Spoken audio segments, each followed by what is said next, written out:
sobre este documento, tá? É o Protocolo para a Prevenção e Enfrentamento ao Racismo e à Xenofobia. É um documento, é o mais recente, publicado pela Prefeitura de São Paulo, que vai tratar especificamente ações para prevenir, né, situações de racismo e xenofobia na rede municipal de ensino e também para combater o racismo e a xenofobia. Bom, esse documento, que foi produzido aí por muitas mãos, foi objeto de várias consultas dentro da própria secretaria. Ele originou um documento que a gente pode chamar de Pocket, é um documento pequeno, ele tem 50 e 60 páginas, ele tem, né? Porque ele apresenta alguns anexos no final. Você que está estudando para o concurso público, nós temos aí a publicação de autorização para a PEIF, para professor de Educação Infantil e Ensino Fundamental 1, e também para professor de Ensino Fundamental 2 e médio na Prefeitura de São Paulo. Então, essas ações destes concursos, e aí a galera está perguntando se vai sair edital para diretor, coordenador, supervisor. Existe sim a expectativa por parte de todos nós que seja publicada a autorização tal qual ocorreu para professor.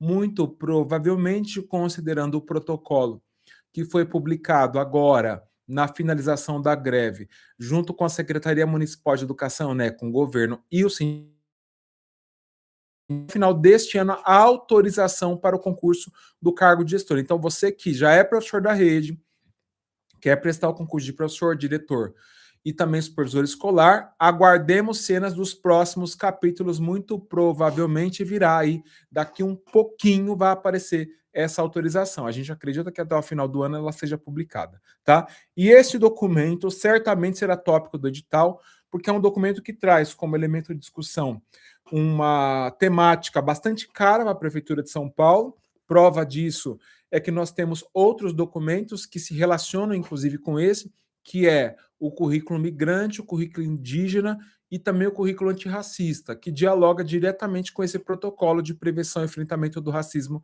e xenofobia da educação, tá? Bom, eu vou fazer aqui um teste, apresentei o documento, eu quero olhar aqui, é a primeira vez que a gente faz uma transmissão assim ao vivo, deixa eu olhar no chat as pessoas que estão participando aqui. Deixa eu ver se eu consigo ver aqui no chat. Não sei se eu consigo dar uma olhadinha no chat. Eu acho que não. Eu estou olhando aqui.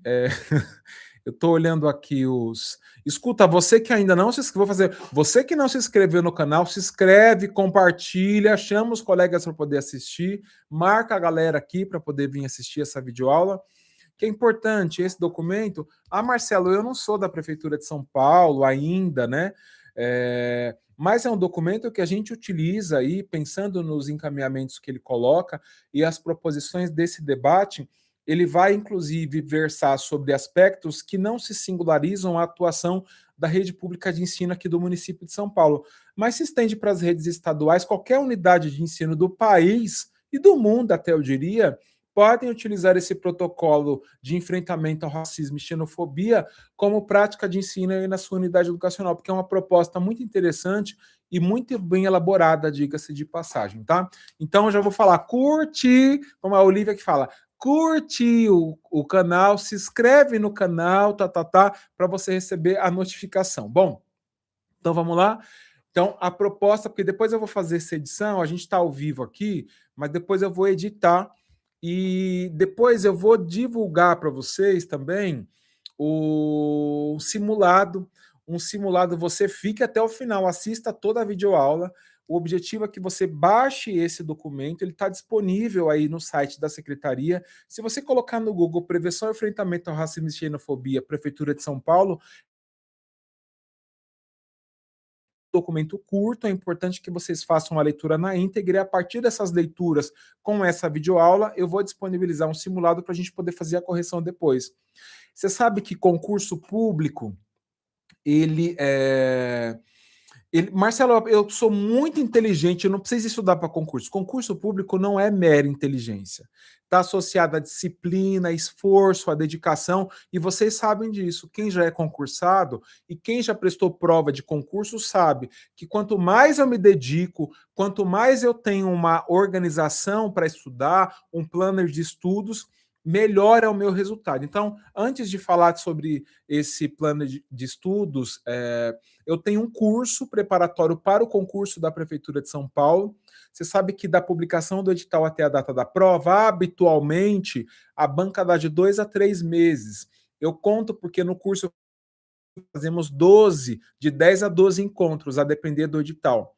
Então, é um tempo muito curto, considerando a quantidade de itens que são elencados pela banca para nós estudarmos, considerando publicação institucional, legislação federal, legislação municipal e os autores.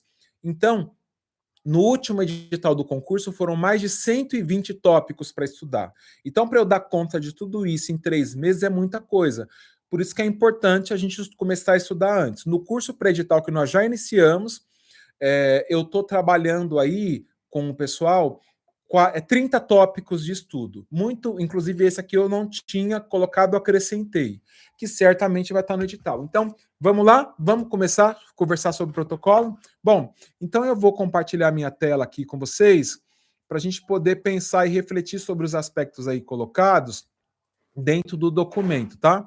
Vou compartilhar aqui a minha tela. Bom, então esse é o protocolo que fala sobre a prevenção e enfrentamento do racismo e xenofobia. Vamos fazer assim, depois no final, se vocês tiverem dúvidas, aí a gente para poder conversar sobre as dúvidas de vocês. Neste momento, a gente vai falar especificamente, para não fazer um corte na fala, inclusive tem muita gente que fala assim, Marcelo, suas aulas no EAD, eu tenho aula no presencial e aula no EAD, são ao vivo?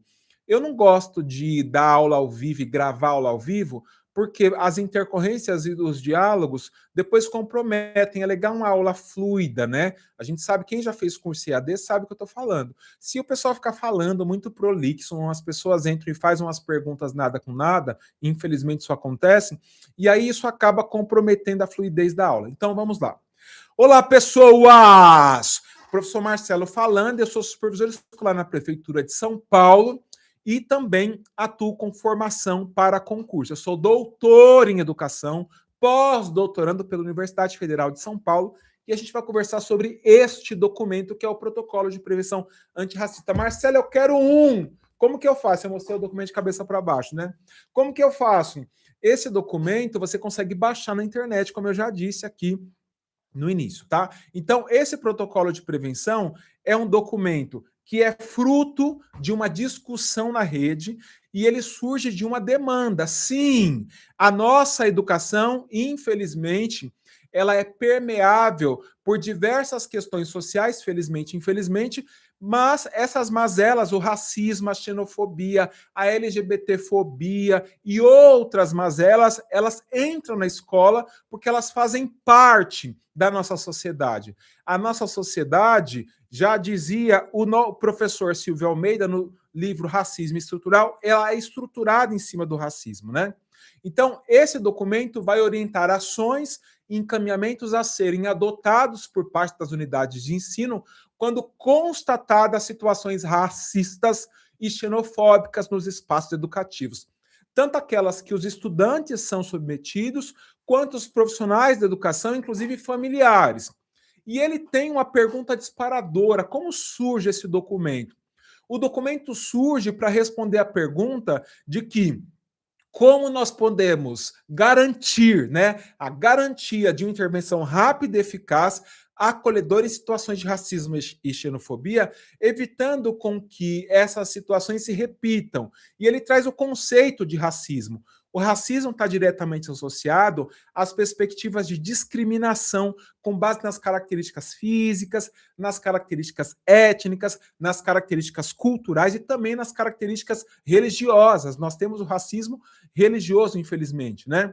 E a xenofobia é uma rejeição associada a aspecto cultural, no momento em que pessoas migrantes são inferiorizadas e marginalizadas. É importante aqui conceitualizarmos o conceito de migrante. Migrantes são pessoas que estabelecem os fluxos migratórios. O Edgar Morin vai escrever um livro e ele vai dizer que nós somos sujeitos planetários, muito embora nós sabemos que existem regras que regem de maneira muito circunstanciada as formas com que as pessoas circulam no planeta. Vamos considerar, por exemplo, que alguns países estabelecem regras bastante circunstanciadas acerca da entrada e saída dessas pessoas no país. Então, esses fluxos migratórios são controlados por legislações, né? Por vistos a entrar em determinados países, a depender da quantidade que vai ficar. Então, esse grupo ele pode, e em grande medida, depender da origem, da etnia e das características físicas, essa pessoa, sim, ela sofre racismo e sofre xenofobia. Então, nós temos grupos que são racializados. O que é um grupo racializado, Marcelo? Nós todos, seres humanos, somos da mesma raça, Homo sapiens sapiens. Muito embora exista um recorte racial por uma perspectiva sociológica. Então, não é que biologicamente uma pessoa negra é diferente de uma pessoa branca, que uma pessoa indígena é diferente de uma pessoa branca. Não.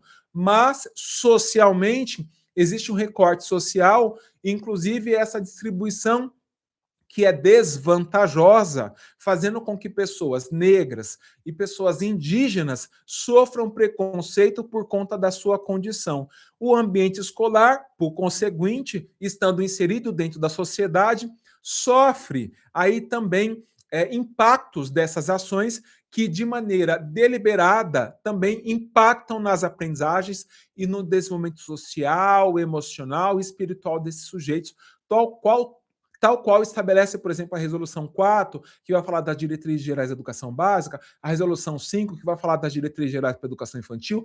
Todos esses documentos versam sobre as perspectivas entre as unidades educacionais e entendem a necessidade de trabalhar esses aspectos. E nós temos resoluções que falam exatamente e legislações que falam acerca da especificidade da população negra e indígena, sim. Nós temos a Lei 10.639 e a Lei 11.645, que vai trabalhar a obrigatoriedade da questão da cultura brasileira e afrodescendente e afro-brasileira dentro do currículo da cultura indígena. Então, essas ações, elas não são recentes, porém, Marcelo, se tem uma lei para tentar alterar essa conduta, é porque isso gera um impacto negativo, sim. E essas duas leis que eu acabei de citar, elas alteram a LDB. E é importante destacar que o racismo e a xenofobia são tipificados como crimes. E a pessoa que a pratica, sim, ela é considerada como uma criminosa. Sim, gente, sim.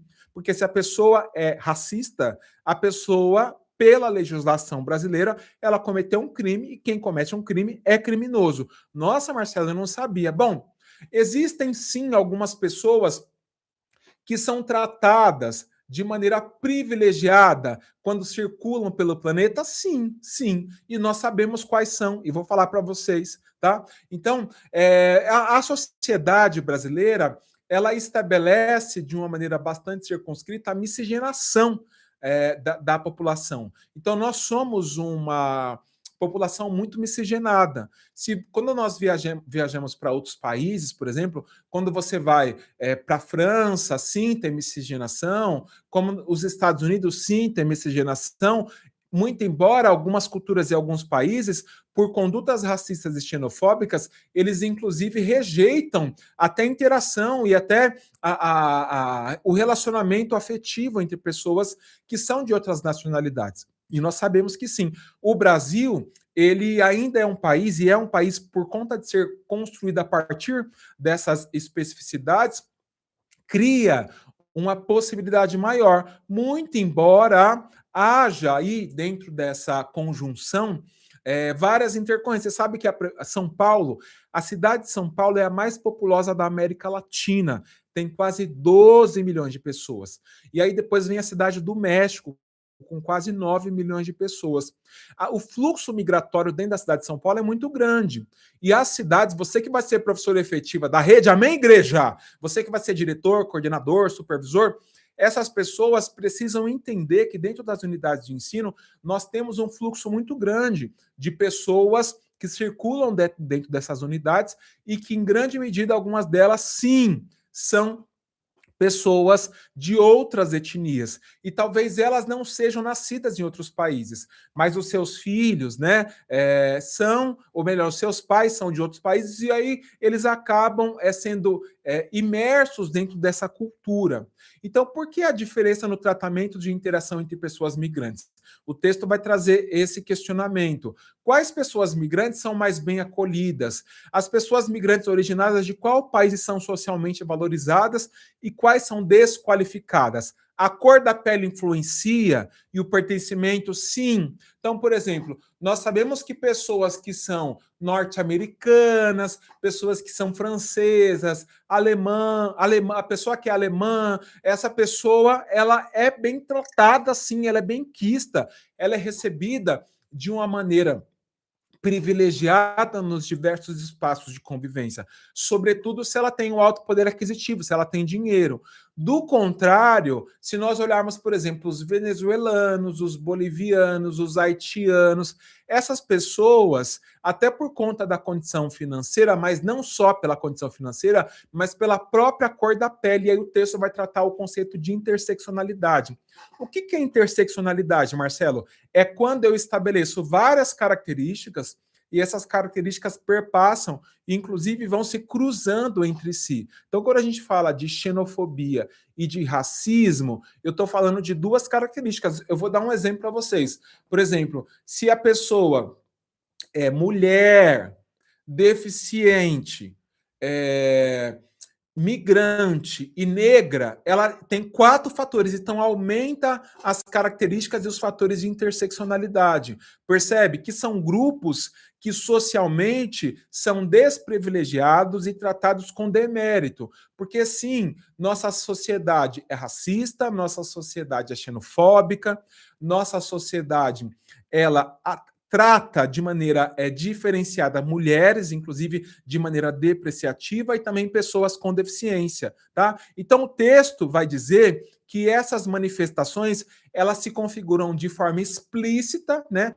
Então as pessoas são xingadas, são ofendidas, então esses apelidos, esses xingamentos e até agressões físicas, elas também impactam, porém, características de condutas que se corporificam de maneira sutil e silenciosa através do isolamento social, a falta de apoio, de estímulo, e também pode acontecer não só por parte de outros estudantes, mas também por parte da equipe escolar, de docentes, de diretor, do coordenador, até do supervisor, de que essas expectativas do desempenho desses estudantes negros e indígenas são reduzidas, ou seja, ele não vai aprender mesmo. Não, deixa ele lá no canto dele. E isso vai criar uma distribuição desigual, inclusive na relação de cuidado que a escola precisa ter, na relação de afeto e de atenção que essas pessoas precisam. O currículo da cidade de São Paulo, e eu perpasso aí tanto o currículo indígena, o currículo migrante, o próprio currículo dos diferentes componentes curriculares do ensino fundamental 2 e médio, o currículo de educação infantil fala do conceito de equidade. Então, em tese, essa pessoa ela precisa de maiores cuidados e maiores atenções quando consideradas as fragilidades sociais a quais ela está submetido. E reconhecer o racismo e a xenofobia é um processo lento, é um processo desafiador, porque as pessoas acham que elas não são racistas. Né? Tem até um livro, eu gosto muito de citar esse exemplo, do livro do professor Moreira, que ele escreve, inclusive, sobre currículo para uma pesquisa feita pela Universidade de São Paulo, que uma professora fez um relato assim: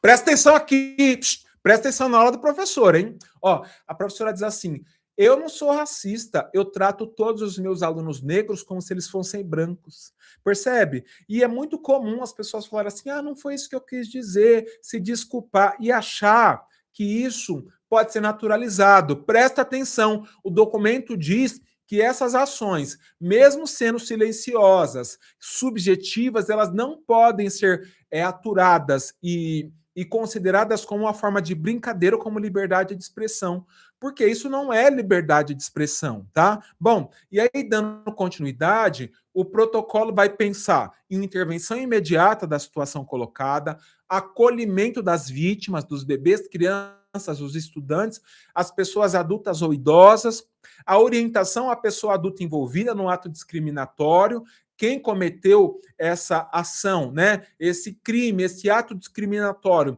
dentro desse processo. E precisa ser feito um movimento de escuta dele, e também isso será desdobrado, vamos falar mais à frente, e isso tudo está posto aqui neste documento, tá? De ações que vão enfatizar o encaminhamento sobre as condutas que gerem a ruptura dessas barreiras e também a superação de práticas excludentes colocadas. Dentro dessas propostas, os eixos vão propor a elaboração, né, de um registro de forma explícita daquilo que aconteceu e a ocorrência nas quais profissionais de educação praticam racismo e xenofobia. Sim, infelizmente, isso acontece e o documento prevê a possibilidade do professor, da professora, do diretor, do coordenador, do supervisor, do assistente diretor, da pessoa da cozinha, da empresa terceirizada, agir de maneira racista, tá? E dentro dessas ações existem as práticas colocadas e estabelecidas e tipificadas aqui nesse documento, mas existem outros encaminhamentos que nós já vamos falar. No caso, aonde estão envolvidos somente crianças pequenas, vamos pensar no SEI, no Centro de Educação Infantil, ou nas EMEIs, as Escolas Municipais de Educação Infantil, em que crianças acabam assumindo condutas racistas, mas se a criança não é racista, gente, se a nossa sociedade é racista, né, a criança invariavelmente tem por premissa aprender, inclusive, essas práticas e reproduzir socialmente. Então, isso pode acontecer nas unidades de educação infantil? Sim. Nesses casos, né, a escuta ela vai ser promovida e será produzida uma intencionalidade pedagógica, inclusive com a família, os responsáveis, para poder realizar a intervenção. E, dentro desse propósito, o protocolo vai, inclusive, atuar com a construção de procedimentos administrativos, disciplinares e pedagógicos sempre que necessário. Os registros dos fatos são muito importantes para que depois eles sejam utilizados como objeto de ação para as proposições pedagógicas, e ele vai gerar um plano de ação que terá como objetivo não só o registro no projeto político-pedagógico, né, mas que também isso se reflita em discussões dentro das propostas educacionais da escola. É importante que esses registros eles não tenham o objetivo de revitimizar a vítima. Como isso, Marcelo? Uma criança foi lá e sofreu um racismo. Vou dar um exemplo. Alguém foi lá e falou: nossa, seu cabelo parece bombril da palavra louça. Isso é racismo? Ah, Marcelo, deixa pra lá, isso é brincadeira. Não! É racismo. Não pode ser considerado como forma de brincadeira, tá? Então, sim, é racismo. Eu não vou ficar toda vez chamando a criança para ela reviver essa ação. Então, alguém que foi lá, ou a criança contou a história uma vez, fez um registro, acabou. Tá? Não é toda vez que chegar alguém na escola, chega lá o supervisor, o diretor, vem aqui, conta para o diretor o que você passou. Não, isso não pode. Outro ponto também é que, a depender de situações aqui colocadas, eu não vou fazer a cariação. Então, por exemplo, um estudante foi lá, vamos falar estudante da EJA, foi lá e chamou o outro de macaco. Isso acontece, Marcelo, infelizmente, tá? O texto não traz esses exemplos, mas é importante nós pensarmos que, na realidade, nua e crua do chão da escola, infelizmente, nós nos deparamos com situações como essa, tá? Eu não vou fazer a cariação dos dois estudantes, tá? Por quê? Porque isso pode gerar outro conflito. Eu vou fazer um movimento de escuta, inclusive dos espectadores, ou seja, pessoas que viram aquela situação, traçando um atendimento que ajude a construir encaminhamentos sem desconsiderar a problematização dessas ações históricas. Por quê? Porque a gestão da escola, junto com a equipe lá escolar, essa equipe escolar será escolhido dentre as pessoas que lá trabalham uma comissão. Essa comissão, ela será essa comissão que vai tratar da prevenção e enfrentamento do racismo e xenofobia, que vai tratar dessas ações. E essa articulação precisa pensar na construção de um planejamento de ações pedagógicas que envolva toda a comunidade escolar, inclusive outros equipamentos quando se mostrar necessário. o reconhecimento de que o racismo e a xenofobia é estrutural dentro da nossa sociedade é importantíssimo. Eu estava vendo um político famoso aí falando assim, porque aí perguntaram para ele, no seu plano de governo você vai falar sobre ações voltadas à população negra, indígena, LGBTQIA+. Ele fala, não, eu trato todas as pessoas iguais, para mim não tem diferença. Aí eu falei, agora é assim, né? Agora, né? Depois de já ter uma diferença social absurda, nós tínhamos no início do século passado legislações que proibiam as pessoas negras de entrarem na escola. Nós tínhamos legislações que proibiam as pessoas negras terem terras, né, terem propriedades no seu nome. Nós temos, sim, é muito recente na nossa história, legislações que tratam o preconceito que é despendido contra pessoas migrantes. Então, agora, depois de toda essa desvantagem social já estar estabelecida, agora todo mundo é igual. Não! Nós precisamos estabelecer reparações históricas, porque essas pessoas que sofreram essa desvantagem social têm um impacto negativo na sua vida. Então, vamos pensar, há 2 gerações anteriores, a sua família estava escravizada, né? Então, seus pais eram escravos. E os escravos, quando eles eram libertos, eles não recebiam nada em troca. E diferente dos fazendeiros, as pessoas, quando vinha, por exemplo, pessoas, isso a gente vai conversar no currículo antirracista, tá? Quando vinham pessoas de outros países, porque é muito comum falar assim, o meu pai também veio italiano, meu pai japonês também veio de navio para o Brasil. Sim, mas eles não vinham escravizados com grilhões, com ferros amarrados no porão do navio, vários deles, inclusive, quando ficavam doentes, eram jogados ao mar para poder. Eles tinham medo de que essa doença infectasse outras pessoas, e quando chegavam aqui, eles eram vendidos como animais. Não, os italianos, os japoneses, que também merecem o nosso respeito, a nossa admiração, quando chegavam aqui, eles recebiam terra do governo, recebiam semente e animais a poder produzir, quando, na verdade, as pessoas negras eram escravizadas. Então, essa desvantagem que aconteceu há 100 anos atrás impacta negativamente na nossa sociedade atual. E isso não deve ser invisibilizado. A nossa história recente, sim, merece a necessidade da verdade e de uma retratação histórica e de uma reparação para com essa população. Inclusive, esse documento vai falar das cotas para concurso público, 20%. E, inclusive, essa é uma das justificativas. Bom, o texto vai dizer também que a reflexão por si só não basta. Uma ação consciente para transformar essa realidade é não só das ações de discriminação, mas especialmente isso deve ser desdobrado em práticas pedagógicas e estabelecendo a valorização dos povos migrantes, indígenas e afro-brasileiros. Eu fui agora no dia 15 de agosto, foi dia da família nas unidades, inclusive todos os calendários da rede municipal de ensino de São Paulo, da cidade de São Paulo, tiveram ações para a família, e uma delas, uma unidade fez uma ação voltada, porque tem um grupo muito grande de bolivianos, venezuelanos no território onde eles estão alocados, né, onde a escola ocupa aquele espaço, e aí eles fizeram uma festa muito legal, dando visibilidade para a cultura, para a alimentação, para a roupa, para as religiões, porque isso deve ser objeto da ação, porque quando isso acontece, aquelas famílias do entorno, os brasileiros, vão inclusive respeitar. Isso tem um impacto. Isso o documento também trata, porque ele trata da prevenção. Essas são práticas preventivas, porque na medida em que as pessoas daquela comunidade respeitam a singularidade e as características daquele povo, né, inclusive reduz a possibilidade de agir de maneira xenofóbica.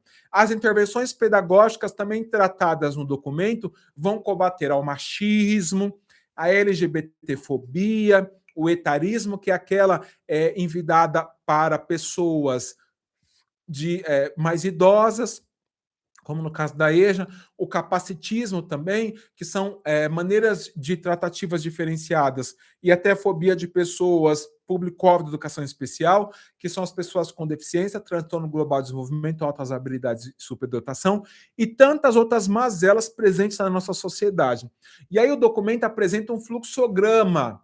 O primeiro movimento que ele trata, a primeira ação, é ações contínuas de prevenção, né, e estabelecendo que todos os componentes curriculares, em atendimento à Lei 10.639 e 11.645, combata essas práticas, né, assim colocadas, e também seja implementado por meio do projeto político-pedagógico e o regimento da unidade para toda a comunidade educacional o envolvimento com ações que estabeleçam a valorização do pertencimento a esses diferentes grupos étnicos, as pessoas negras, as pessoas migrantes. Bom, e aí, no segundo ponto do fluxograma, isso tudo está no documento, tá? Ele vai falar do início desses procedimentos, quando se observa a necessidade do registro da ocorrência de racismo e xenofobia. Primeiro ponto é a identificação dos envolvidos, tá? Depois, como o terceiro tópico, ele vai falar do acolhimento. Então, realizar em ambiente privado a escuta dessas pessoas para poder construir um plano, inclusive esse plano que é produzido pela equipe gestora e a comissão de prevenção ao combate do racismo e xenofobia, deve ser inclusive avaliado pela vítima, porque a vítima precisa avaliar se está correto. Marcelo, tem um modelo do plano? Não, gente. O documento, no final do documento, existem formulários que podem ser utilizados por essa equipe para poder pensar, né, na construção dessa escrita. Porém, esse documento, ele aqui tem o documento que vai chamar Ficha de Registro de Ocorrência. Eu não sei se vocês conseguem ver daí, mas vocês baixando o documento, vocês tá na página 57. Porém, para cada unidade, para cada realidade, é uma conversa. Porque vou dar um exemplo de um lugar no planeta Terra. Uma pessoa estava passando e falou com a criança assim: nossa, seu cabelo parece bombril da palavra louça. Marcelo, isso é racismo? É racismo. Bom, e toda essa prática será refletida aí dentro dessa proposição na construção desse movimento de acolhimento e também a conscientização dessas famílias que essa pessoa que cometeu o crime ela pode ser julgada, inclusive, pela justiça comum, né? Isso pode ser judicializado. Bom, depois, a quarta etapa desse fluxograma, a identificação da autoria. Então, o envolvimento de crianças e adolescentes que reproduziram tudo isso, se tem envolvimento de servidor, né, ou pessoas não estudantes que são familiares, e aí será feito por parte dessa comissão o encaminhamento aí, a possibilidade de encaminhamentos jurídicos. Aí eu quero destacar que o texto vai apontar que quando a autoria é feita por servidor, sim, infelizmente, um servidor público, concursado, ele foi lá e cometeu uma conduta de racismo e xenofobia. O documento prevê que deve ser feita a ocorrência com base no decreto 43233, o artigo 97. Marcelo, o que diz o artigo 97? Apuração preliminar. Apuração preliminar para poder avaliar a responsabilidade funcional desse servidor que teve essa conduta inadequada. E atendimento ao artigo 201, a chefia da unidade precisa fazer. Essa Lei 8989 é o Estatuto do Funcionalismo Público Municipal da cidade de São Paulo, e o artigo 201 diz que toda autoridade que tiver conhecimento de uma irregularidade precisa representar esse servidor para poder dar encaminhamento. E diante dessas ações, caso esteja envolvido um adulto ou um servidor, isso deve ser encaminhado para o Comitê Antirracista da DRE. Cada DRE, que são as diretorias regionais de educação, tem um comitê antirracista formado por equipes da DIPED, supervisão escolar, do NAPA, que a gente vai falar daqui a pouco, para poder fazer essas ações. Bom, diante de tudo isso, eu vou fazer o plano de ação. O plano de ação, ele vai validar essas práticas, inclusive pensando nos encaminhamentos, e aí, diante dessas especificidades, a gente precisa apresentar para a vítima, se a vítima concorda com tudo isso. Esses encaminhamentos, tanto administrativos, que eu acabei de falar, quanto os pedagógicos, serão elaborados de acordo com esse protocolo e os registros deverão ser enviados para o comitê da DRE. Em que caso que eu vou encaminhar? Envolvimento de adulto, tanto a autoria quanto a vítima, casos de autoria recorrente, por exemplo, em um lugar do planeta Terra, uma menina de 9 anos de idade, ela tem condutas recorrentes racistas. Primeiro chamou a amiga, falou que a menina é feia e suja, aí depois falou que o cabelo dela é muito duro e crespo e que ela é fedida, que ela não gosta da... Eu não gosto da cor dela. A cor dela é péssima, as pessoas dessa cor são pessoas ruins. E essa menina todas as vezes começa a ter a mesma conduta. Mesmo com ações pedagógicas registradas, é importante notificar o comitê, porque o comitê vai propor outros encaminhamentos para além daqueles que já foram elaborados pela unidade.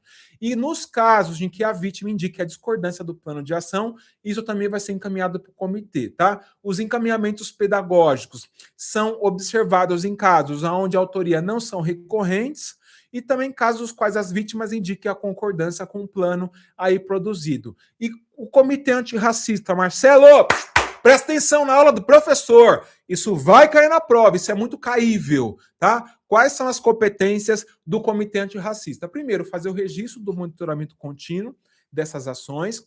Ele vai apoiar as ações formativas nas unidades educacionais, analisando dados das construções da promoção de práticas antirracistas e antixenofóbicas pela rede municipal de ensino e avaliar esses encaminhamentos. Bom, dentro dessa proposta, só recapitulando aqui o fluxograma, tá? Vamos recapitular? Para a gente não esquecer, é preciso receber essa vítima e fazer escuta, inclusive com testemunha, entendendo a necessidade do respeito, atenção, sem julgamento, tá? Outra coisa importante, Marcelo, o comitê antirracista tinha lá o diretor da escola, tinha o coordenador, e foi o diretor, foi o coordenador que teve uma prática racista. Pode, Marcelo? Olha, gente, infelizmente, nós não estamos livres de que isso aconteça e o próprio documento já prevê que, caso isso aconteça, essa chefia imediata ou os demais membros da equipe que estiverem envolvidos e implicados no caso, eles não vão participar ou coordenar essa ação, tá? Bom, aqui nessa ação, a prática colocada, ela vai, inclusive, dentro do fluxograma, orientar a família e estabelecer a tipificação de crime na legislação brasileira, lá no Código Penal, lá na Constituição Federal, que vai falar que o racismo é um crime inafiançável, né? Você sabe que é muito comum as pessoas serem tipificadas por injúria racial, porque o racismo, que é a tipificação do crime é diferente, essa pessoa, inclusive, ela não paga fiança para ir embora, porque é um crime inafiançável pela Constituição Federal. E a gestão do equipamento, né, que pode... Por que tá a gestão de equipamento, Marcelo? Porque a Prefeitura de São Paulo tem várias parcerias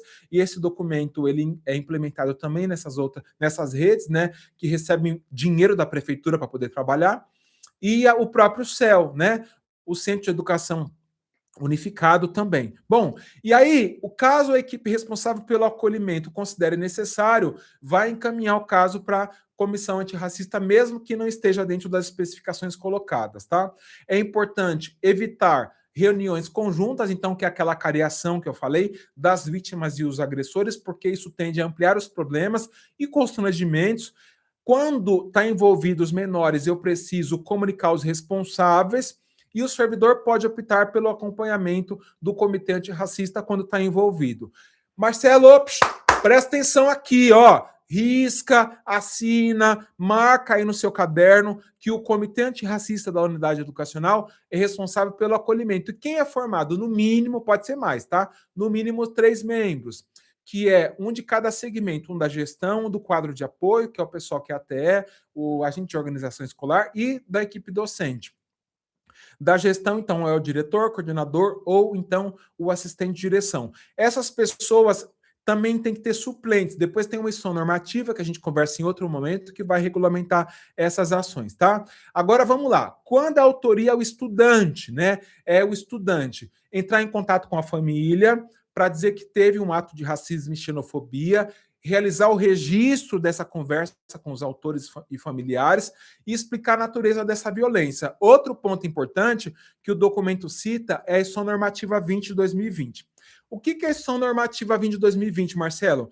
É uma instrução normativa que regulamenta, ela foi publicada no ano de 2020, lá na pandemia, lá há 6 anos atrás, e ela vai estabelecer procedimentos para comunicar ao Conselho Tutelar ou à Vara da Infância e da Juventude casos de suspeita ou confirmação de violência, Porque, sim, a pessoa que é submetida a um crime, ela sofreu uma violência. Isso estabelece o fluxo para a comunicação interna na APA, que é o Núcleo de Apoio e Acompanhamento Pedagógico, e também ao Cefai, que é o Centro Educacional de Formação e Acompanhamento da Inclusão. Então, essas ações, elas vão estabelecer práticas pautadas em regulamentação, inclusive de outra documentação. Percebe? Quando eu disse que esse documento ele extrapola as práticas, ele não trabalha sozinho, né? Ele trabalha com a IN20, ele trabalha com outros currículos. Também eu preciso acionar o plano de ação no caso de racismo, e dentro desses relatórios, essa ficha de ocorrência que eu mostrei para você, que está aqui na página 57 do documento, ela deve ser inserida no SGP. O que é o SGP? Para quem ainda não é da rede, porque você vai se efetivar. Amém, igreja? É para falar amém, hein? Se não falar amém, não vai se efetivar. Bom, essa ação, ela vai entrar, o sistema de gestão pedagógica é o diário de classe digital. Então, lá na plataforma vai abrir uma aba para poder colocar esses registros do plano de elaboração e a manifestação, inclusive, da vítima ou do responsável acerca dessa proposta.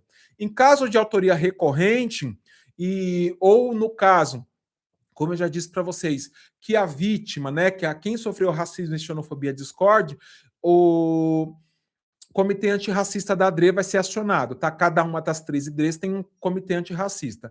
E situações que envolvem bebês e crianças pequenas, gente, a criança, a gente vai abrir um boletim de ocorrência, porque a criança... Não vai, gente.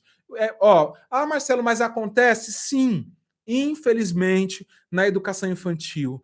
Mas essas práticas e as intervenções devem se singularizar apenas a perspectiva pedagógica, com a intervenção quando for identificada dentro desse acolhimento e desse bebê que sofreu aí por parte de um colega, né, de um amiguinho ali da sala, práticas racistas. E quando é servidor, Marcelo, nós já falamos e vamos reforçar. A direção da unidade tem que produzir um relatório pautado naquele artigo 97 do decreto 43233 e também partindo dessa premissa, pautada no artigo 201 da Lei 8989, ele não pode deixar de comunicar esse fato, ele não pode invisibilizar. Agora, você que quer ser supervisor escolar, amém? Marcelo, como faz para ser supervisor escolar? Precisa ter 3 anos de gestão na rede municipal de ensino ou outra rede, mas tem que ser professor efetivo da rede, tá?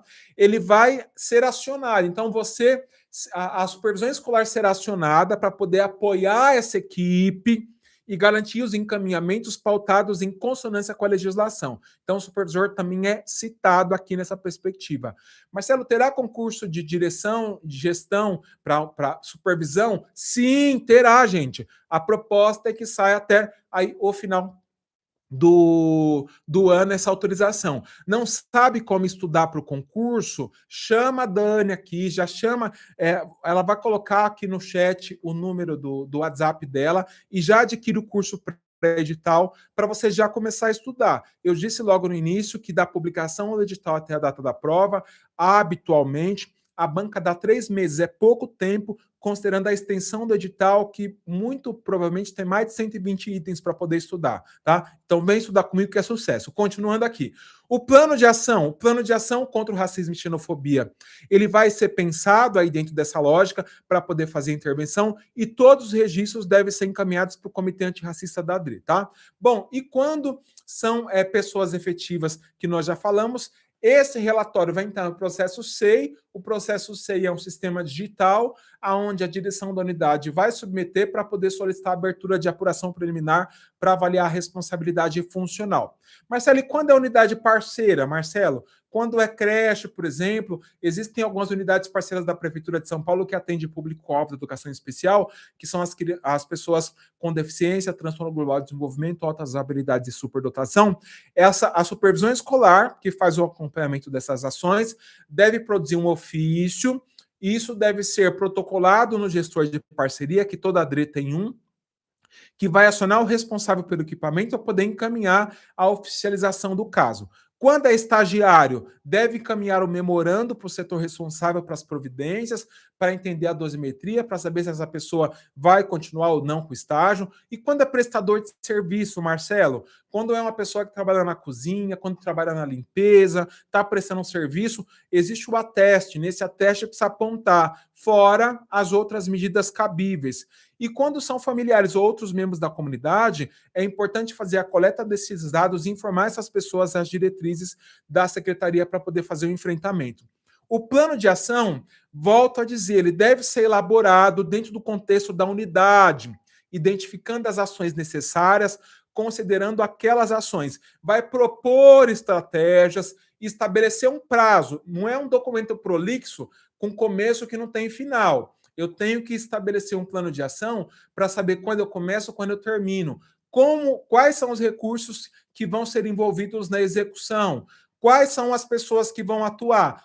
Toda a equipe, diretor, coordenador, o assistente de direção, os professores, o pessoal da cozinha, da empresa terceirizada, as mães guardiãs, que são aquelas pessoas que trabalham nas unidades fazendo busca ativa. Então, todos os segmentos e a cada segmento qual é a competência para poder realizar. Você que pretende ser diretor efetivamente na Prefeitura de São Paulo, coordenador, essa aqui pode ser uma questão do concurso, inclusive da discursiva. Pensa nisso. Bom, o registro de acompanhamento desse plano também deve ser realizado, com ações que devem ser realizadas, né? E a avaliação final para saber se houve resultado aí colocado. Então, passando por um resumo.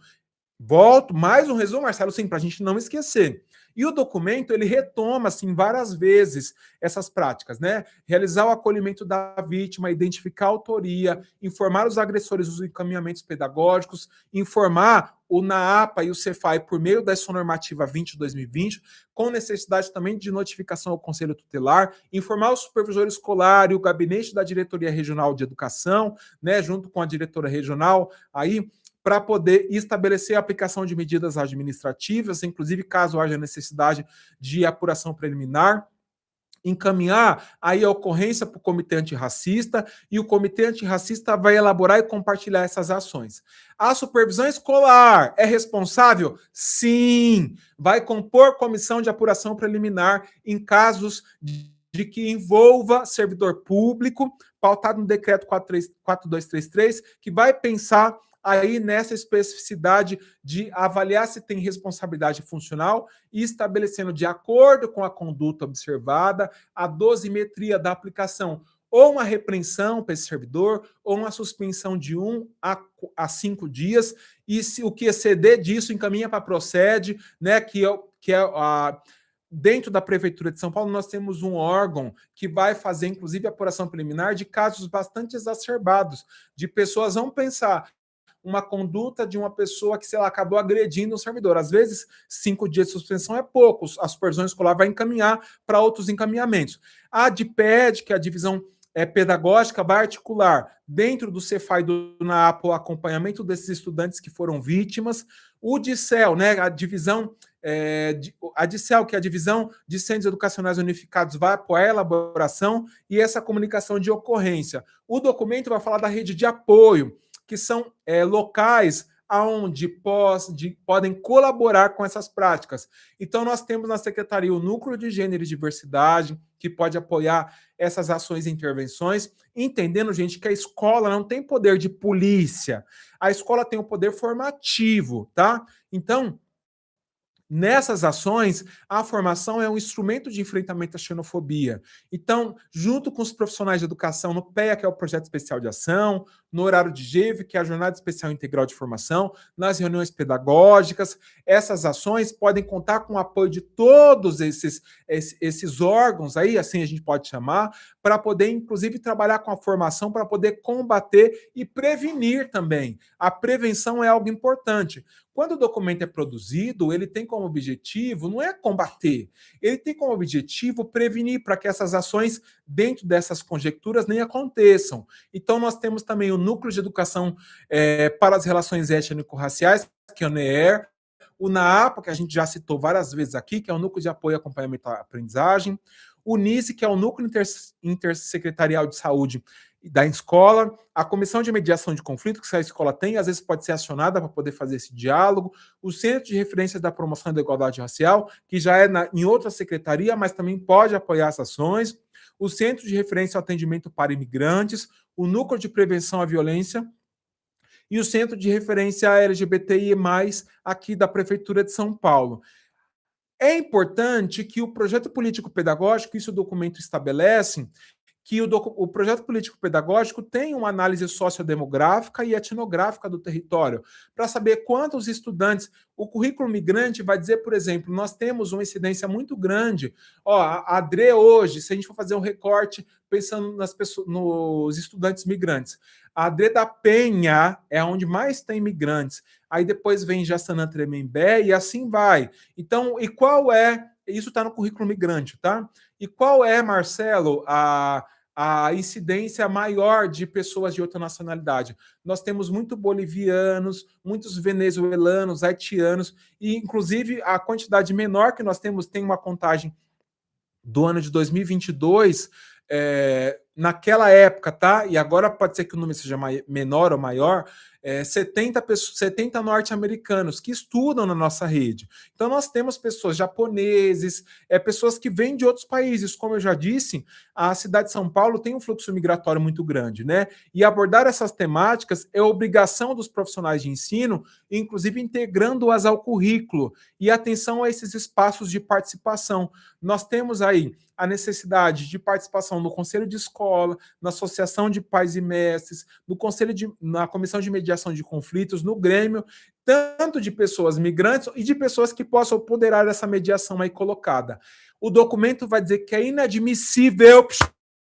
Presta atenção, acorda, professor! Acorda, professora! Bom, esconder ou negar ou utilizar livros que tratam de cosmogonias ou mitologias africanas. Ah, esse livro aqui, não, esse aqui eu não vou tratar na minha aula. Tem que tratar sim. É inadmissível negar e tratar com respeito ao cuidado de estudantes de religiões de matriz africana. Eu não posso negar a tratativa. Se o indivíduo tem uma religião de matriz africana, ele vai com a guia, por exemplo, em um lugar do planeta Terra, uma criança foi com a guia e a professora teve uma fala absolutamente racista, com racismo religioso. Essa professora respondeu um processo administrativo e foi penalizada. Por quê, Marcelo? Porque não se pode tratar com racismo religioso, é inadmissível. É inadmissível não compreender ou deixar de abordar temáticas africanas ou afro-brasileiras ou indígenas, ciganas, migrantes, que, inclusive, aquelas que não ferem a laicidade. O que é a laicidade, Marcelo? A questão religiosa. Cada religião, nós somos um país laico, pelo menos em tese, tem que ser laico, né? Eu não posso, inclusive a própria LDB vai dizer que é vedado o proselitismo. Eu não posso, inclusive, tentar catequizar ou convencer a outra pessoa da minha religião. Então, eu tenho que ter uma perspectiva laica. É inadmissível abordar vestimentas e acessórios religiosos não ocidentais como símbolos negativos, desconsiderar a demanda da alimentação migrante e outros grupos, minimizar o racismo e a xenofobia, tratando isso como bullying. Não é bullying, bullying é outra coisa, tá? Tratar de forma diferente os profissionais que atuam na unidade por conta de questões raciais, de gênero, não cumprimentar ou não se referir a essa pessoa, ou desconsiderar relatos de racismo e xenofobia. Isso é inadmissível. O documento também apresenta, de uma maneira bastante interessante, ações que podem potencializar práticas para as relações étnico-raciais na rede municipal de ensino. Então, ela lista várias ações. Por exemplo, a proposta de jogos de tabuleiro, que inclusive trabalha o Mancala, né? E outros, jogo da onça, outros jogos que inclusive são tratados aí numa perspectiva antirracista, o projeto Portas Abertas, que é português para migrante, e aí o texto vai apresentando experiências de sucesso que já aconteceram na rede municipal de ensino, utilizando, por exemplo, a educação integral, o programa São Paulo Integral, o Mais Educação São Paulo, valorizando e dando visibilidade a essas ações da população negra e dos povos migrantes. Esses são os documentos que eu citei para vocês lá no início do nosso encontro, que é o currículo da Cidade dos Povos Indígenas, o currículo da Cidade dos Povos Migrantes e também da documento currículo antirracista. Certamente, Marcelo, eu estou estudando para o concurso. Já pode pegar esses documentos, baixa, também está disponível, já pode ler esses documentos. Marcelo, eu preciso de um planner de estudo, de uma organização de como estudar. Me chama aqui, que eu oriento a vocês de que maneira é a forma mais correta de estudar. Eu já iniciei o curso pré-edital, se você não começou, já começa. E, Quando a gente fala de iniciar antes, e também disse logo no início, que a questão de aprovar no concurso, gente, a aprovação no concurso é disciplina, é organização, é determinação, é foco. Marcelo, eu não sou inteligente, presta atenção. O concurso, eu tenho um amigo muito inteligente. Não é pelo fato da pessoa ser somente inteligente, é claro que isso ajuda. Ele vai passar no concurso. Tem gente muito inteligente que não passa, porque ela não tem orientação. Vem estudar comigo que eu tenho o melhor curso, tanto na modalidade EAD quanto na modalidade presencial. Bom, essa legislação é uma legislação, percebe? Quando a gente fala da reparação histórica, a gente tem uma legislação de 2013 que vai, inclusive, pensar nas cotas no serviço público, reservando 20% das vagas. Eu não concordo, gente, presta atenção. Aqui você não tem que concordar, é legislação.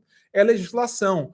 Esses documentos, esses currículos são mais extensos que esse. Por isso que eu já falei, vamos começar pelo menor, para não dar preguiça para o povo que não gosta de ler. Mas se ela não gosta de ler, precisa ler para passar no concurso, precisa estudar para passar no concurso. E nós temos outras leis municipais que, inclusive, vão combater o racismo institucional, a xenofobia aqui colocada. Bom, e aí o texto vai trazer algumas definições, tá?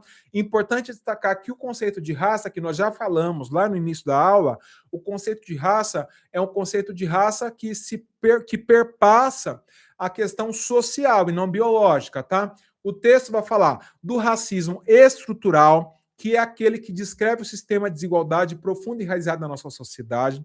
O racismo institucional, que é aquele que manifesta por meio de práticas e comportamentos presentes nas instituições públicas e privadas. O racismo reverso. Não existe racismo reverso. Que a pessoa fala assim, eu sou branca, e quando eu chego num lugar, as pessoas me olham diferente porque eu sou branca. Gente, presta atenção. Para, que tá feio.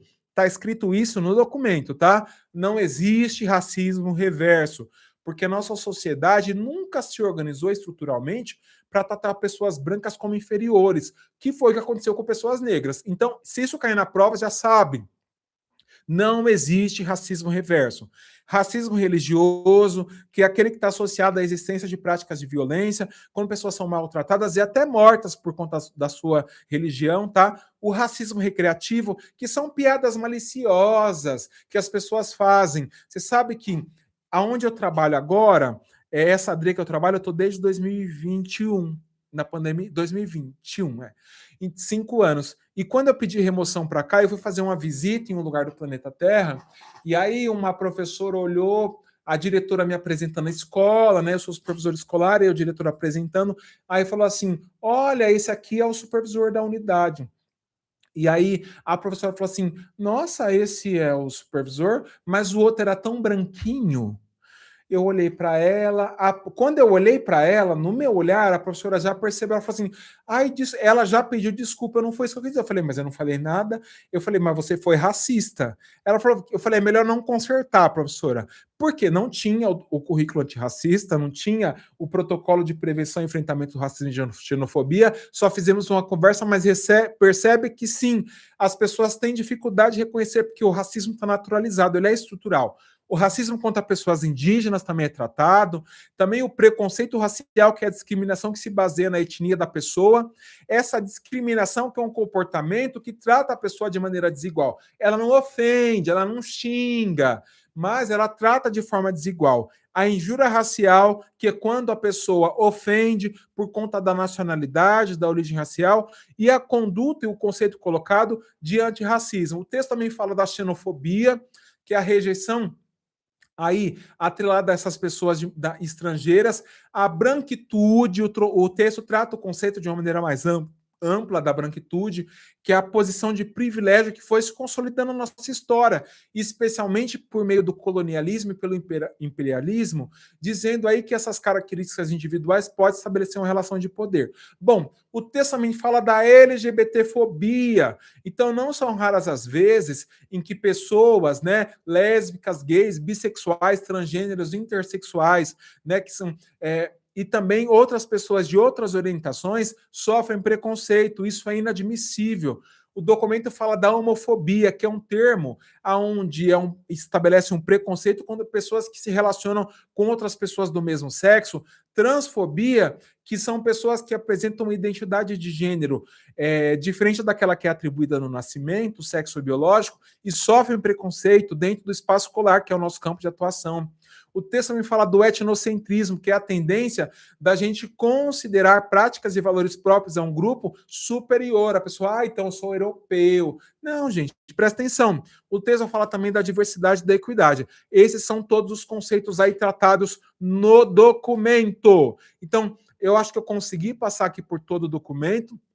Voltando aqui, deixa eu parar de compartilhar. E agora, olha, tem bastante gente, eu nem tinha visto. Vamos ver se eu consigo responder as dúvidas que as pessoas apresentam aí no chat. Eu vou entrar aqui, pessoas, para nós conversarmos um pouco sobre as dúvidas que vocês apresentaram, coisas que vocês, coisa que vocês observaram aí. Deixa eu olhar aqui.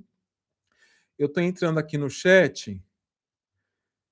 Será que o chat está fechado, meu Deus? E eu não abri o chat? Pessoas, eu sou amador, não utilizo para poder fazer a live, mas eu vou fazer o seguinte: eu vou disponibilizar para as pessoas que estão aqui na live, nos grupos do WhatsApp, eu vou fazer a disponibilidade. Ó, vamos fazer assim, ó. Eu vou disponibilizar no WhatsApp as perguntas. Então, Marcelo, eu já li o documento, porque inclusive foi o que eu falei para vocês, ó, lê o documento. Lê o documento, eu fiz 20 perguntas, mas sem consulta, viu? Sem bandidagem. Vão fazer a consulta lá e a partir desta videoaula e da leitura, vocês vão imprimir. Imprime, gente, imprime. Ah, Marcelo, é gasto, concurso não, é investimento. Hoje, o salário do professor na Prefeitura de São Paulo, para quem faz GEIF no início de carreira, é por média, com os adicionais, R$ 6.500. Vale a pena. As pessoas falam, um curso é caro. Investe na sua formação, porque isso vale a pena, tá? Pensa que se você for aprovado do concurso público, tiver uma conduta adequada, passar pelo período probatório, você trabalha até se aposentar. Tá bom, pessoas? Eu vou encerrar a transmissão.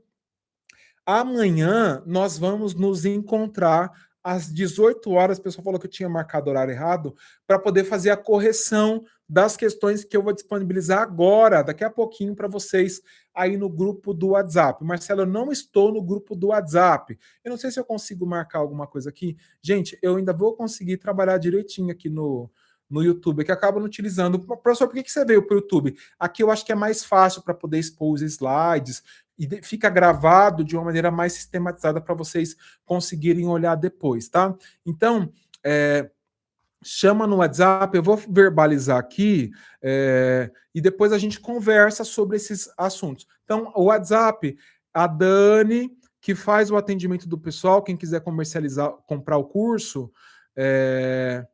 deixa eu falar aqui, eu não sei, Marcelo, você não sabe o WhatsApp da Dani? Eu não sei o WhatsApp da Dani. O WhatsApp dela vou falar que vai ficar marcado e vocês depois dá pausa e vai marcando aí bonitinho, tá? Meu Deus, cadê? Nem o WhatsApp dela eu tô achando, meu Deus. Marcelo. Bom, vou falar o meu e depois vocês me chamam para a gente poder conversar, que é o 11 97973 7114. Então, quem quiser adquirir o curso, quem já quiser começar a estudar, vem comigo que é sucesso. Beijo no coração, eu vou editar aqui, já vou publicar o vídeo para as pessoas. Marcelo, eu liguei a minha televisão agora, acabei de começar a assistir. A Dani colocou aqui o número dela, 98812-6928. Vou repetir, 11 98812-6928. Chama a Dani, já adquire o curso, já começa a estudar já. Já. Eu gravei também essa aula para o pessoal que está fazendo o curso, tá bom? Beijo no coração, até a próxima.